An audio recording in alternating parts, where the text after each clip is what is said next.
Good morning, everybody. This is Daily App number 11, 12. Well, anyway, so yesterday I was wondering about something that I've been wondering for some time, which is what will future historians wonder about, like our time? Because, like from the ancient times, we have like barely any evidence of all of that. We have some ruins, right? Right? But in this day and age, like everything's recorded. Like I'm a random guy who's just flipping his iPhone, and now you can see a video of myself. And the same thing with like Instagram. It looks like everyone is posting everything all the time. So will like future historians wonder about something? So well, I asked GPT about this, and he said, well, yeah. And he gave me like a bunch of questions, and one really stuck with me.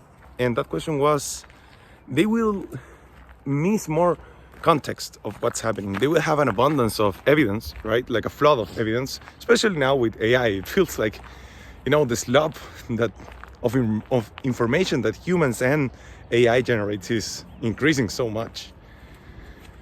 Well, the point being is that one of these questions was, how come that in the most connected society and world of all time, people are more divided than ever? And I was like thinking like, that's a really good question actually. So I ponder upon it a little bit, and I think I came up with this is my personal theory. But the reason why, despite being more connected than that at any previous time, we're more divided as societies, and maybe not as the whole world, but I can definitely see that in like each country's society. I think it's exactly because of that. I think it's because of the connectivity. So let me explain my thought. If we go back to like ancient times, actually not even ancient times, let's go back like 300 or like 200 years ago. So 1800s, 1700s. People didn't really knew much about like the world. Like, for example, if I ask my grandpa, like, hey grandpa, can you like name countries? Can you like tell me things about like outside Chile? He wouldn't know much, and I'm not trying to like bash him, because he was a farmer.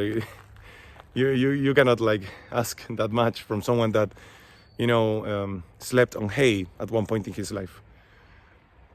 So the thing is that when we think about the world, let's say previous to each generation, people were mostly local, and that was even like so much more true the further back you go in. Like back in those days, you didn't really have like a country, you have like a city that you would say, oh, this is where I am from, this is where my loyalty is, right? Kings and all of that. So if you think about it, also like the world population was so much smaller, like so much smaller. Like I think that the first time that we hit a billion was not that many years ago. So if you think about like the world in previous times, you would see less people, so you would know less about like other people, and you would like know less about like stuff in general. Because that's one thing that I'm not sure if a lot of people realize, but the average human like knows a lot if you think about it.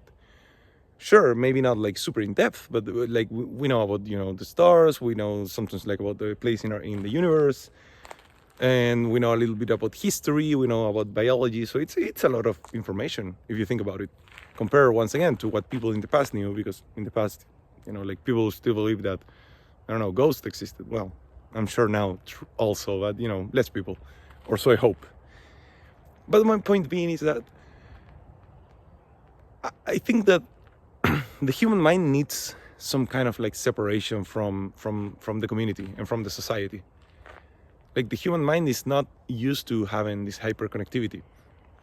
Like think about it, like the two extremes. If you say like you will never like talk to anyone or interact with anyone, right? So basically be living alone in a cabin in the woods. A lot of people would say, oh, that sounds like paradise. And so yeah, but I mean, those guys are thinking with internet, so with access to social media and with access to communicating. So I'm talking about like actual like no interaction. Not through video games, not through video calls, not through calls, not through text on Instagram or Facebook or whatever social network. That would be hell for most people, not for all, but for most people. like not having any kind of like interaction sounds so rough, you know. Maybe nice for a couple of days, maybe even a couple of weeks, but like months without any interaction. I mean, you know, I myself am a pretty solitary person, and I don't think that I could do it now that I actually came to live in a place that's further away from like the town, and you know, I live in more solitude than before in my life. I still realize how important it is to have, you know, that routine. You know, like once a week I go to climb, once a week, well, many times a week I go to the gym, you know, and then you talk with some people, and even if it's small talk, that really keeps you sane. Because I've been going for some full days without talking to anybody, and honestly, I don't feel that good. You know, you need a little bit of interaction.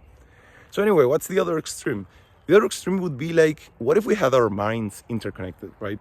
So what if, you know, whenever I think something, someone else can hear me and I can hear their thoughts? I feel like that would also be hell. Okay, maybe with one person it could be like kind of manageable. I'm still, you know, doubtful about that. But think about with like 100 people. What if you were always knowing what 100 people think all the time? That also sounds like hell, like so much noise inside your head. So why am I doing all these comparisons? It's exactly because I think that that tells us something about like human nature. We need a little bit of both. We need a little bit of isolation, and we also need a little bit of interaction. And in the natural world, you have enough isolation because there's not much, like, once again, like the trees are not going to talk to me. And also, I don't see as many people, you know, as regularly. Like people that live in the countryside, they know, like, yeah, you see people, you may see people daily, but it's not like all the time in your day you're seeing people. You're mostly like worried about, you know, stuff with the real world. So I guess that also that's the natural way, right? Like think about animals. They are always in packs, but if they want, you know, like not so much stimulus, they just go to the next tree and like chill for a little bit. So, you know, our minds have evolved to like it that way.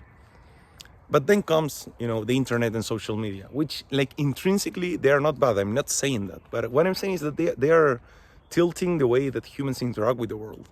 And the thing is that, and I want to talk about this in another video, but like, if you think about it, like what social media is, in social media, well, let's take bots out of the equation. Let's say it's all humans. That either being like slap or rage bait or even like, you know, useful information or maybe some personal post, but it's basically what's on other people's mind, right? Like if someone makes a meme, it's like, oh, I thought about this funny thing, I will share it. If someone makes like a video complaining like, oh my god guys, why is this way in the world right now, that's what's in other people's mind. Also, like if you see a post, you know, like they're thinking like, oh, I want to like share this cool experience of my vacation, you know, and then they curate, you know, other feeds and then they post things. But that's also, once again, like being in other people's mind, you know, that's what some other mind thought and wanted to share, and now it comes to you. And of course, you know, at first it sounded great. It's like, hey, I can keep in touch with all my friends and all of that. But of course, we all know that, at least, you know, once again, like most people that I know from my generation, you don't only follow like people that you know. You also follow like comedy, you follow memes, sometimes maybe you follow like news, rage bait, or science, or fashion, you know. So it's not like just the connection with the people. It's like a real connection with the world, and in a way that it's not personal, you know. It's an overflow of information for the mind. And I think that exactly because of that overflow of information for the mind, which we don't really perceive as danger, right? Because it's not dangerous right away, but it's something that I think, you know, like they say brain rot is real, you know, like it kind of fries your mind. And the thing is that I feel like once you start getting all this connection with the world, you start being overwhelmed by it. You know, it's like, oh my God, there's like, just like so much. So you start putting some barriers.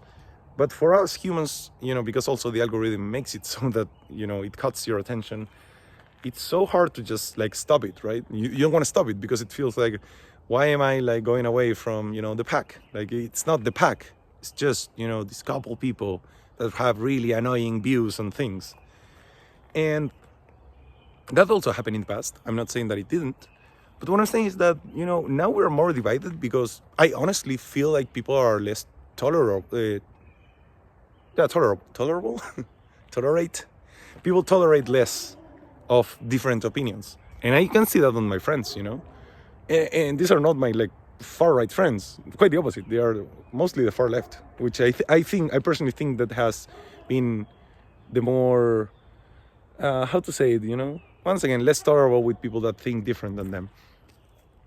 So yeah, I mean, you know, the point of this video is like, if in the future a future historian wonders why are we so divided despite being so connected, my personal opinion, my humble take, is that the human mind is not meant for this much of connectivity. But instead of recognizing that and just, you know, trying to, you know, use Instagram less or like use social media more, because I've seen that, you know, like, and I'm not saying that it doesn't happen to me. I would like to think that it happens less, but, you know, to an extent it also happens to me. It's so hard to get out of the goddamn phone, you know. It's so hard to like not see something when you're bored. But that overflow of information, you know, makes you anxious. Like, you don't want to be so connected to everyone, so you start putting more barriers and more barriers and more barriers, and you're like, you know, this little thing, I dislike it, so now I'm going to like put a mental barrier, I'm going to put a division, and I'm going to put separation from this person because I don't want to be close to these ideas, to this mind. How does that end up evolving? It ends up evolving in you like not even wanting to like see or hear them, right? And you ended up with a division that's fully divided, because then you're like, oh man, we're in this whole puddle. Oh no, I found my group. It's the people that think like this or that like this thing, and then you try to grab an identity based on that. I was once like reading something that said that Gen Alpha is like the generation that has the least hobbies of them all. And I was wondering, I mean, why? Because they seem to be like the more, how you say it, like welcoming of everything, you know? Or like, yeah, they seem to accept more things, right? Like back in my days, being a nerd was still kind of like, they still bully you, you know, a little bit, not too much. And it was way worse in older generations, but people still had like a lot of hobbies. And it feels like they are afraid of like just trying something and be bad at it, and that whole process of learning is painful. I'm not gonna say it's not, but it's a shame, you know, that it's a shame that they stop doing these things and they start grabbing identity based on things that they like, you know. Like I've seen it, you know. I'm also a teacher, and I've been around, you know, like young people, and it's like it's so obvious now that I'm older that younger people, they try to form an identity around some things that they like, but when you don't do stuff on your own, it's only ideas, and that makes the whole thing even more divided. Because if your identity is the ideas that you have and the opinions that you have, then people who don't share your ideas or that actually oppose them, they are kind of like opposing your identity from your point of view, which shouldn't be the way, right? You know, like people have ideas, people are not ideas. So yeah, I mean, you know, too long, didn't listen. I think that hyperconnectivity is making humans more divided, because humans need natural division, and the internet and connectivity have blurred those lines. That's it. I'll see you tomorrow. Goodbye.